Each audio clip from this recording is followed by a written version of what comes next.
Magandang umaga, kumusta po? Narito po ulit ang update natin para sa lagay ng ating panahon ngayong umaga po ng June 20, 2024 na kung saan sa ngayon ay meron pong isang shallow LPA na nasa silangang bahagi ng Samar.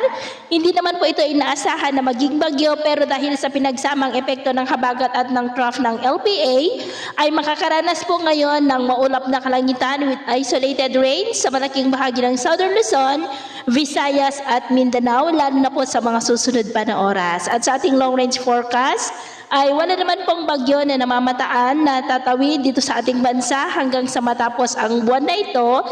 Ay posibleng storm free po tayo pero hindi pa rin inaalis ang posibilidad na may isang sama ng panahon na mabubuo sa silangan ng ating bansa sa susunod na mga araw at ang development po niyan ang ating babantayan kung matutuloy po o hindi. At sa lagay ng ating panahon, ngayong madaling araw ay may mga isolated rain sa ilang bahagi ng La Union, Benguet, Pangasinan, Bataan, Metro Manila, Calabarzon, Marinduque, San Jose sa may Mindoro, Palawan, Panay Island, Negros, Cebu, Bohol, Leyte, ilang bahagi ng Samar, Sulu Archipelago, Zamboanga Peninsula, Northern Mindanao at ilang bahagi po ng Caraga. At mamaya ay sisikat ang araw sa malaking bahagi ng bansa pero may tsansa pa rin ng maulap na kalangitan with isolated rain sa may Bataan, Metro Manila, Calabarzon, ilang bahagi po ng Mimaropa, Aklan, Iloilo, Negros, Cebu, Bohol, Southern Leyte, Southern Samar, Dinagat Island, Sulu Archipelago at Zamboanga Peninsula. At mamayang hapon, mas mataas muli ang tsansa ng mga pag-uulan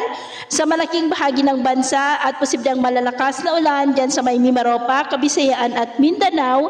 Kaya mag-ingat po tayo sa posibleng banta pa rin ng mga pagbaha at pagguho ng lupa.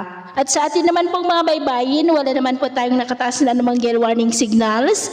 Pero iba yung pag-iingat lamang po kung papalaot tayo para mas makaiwas sa mga sakunang pangkaragatan.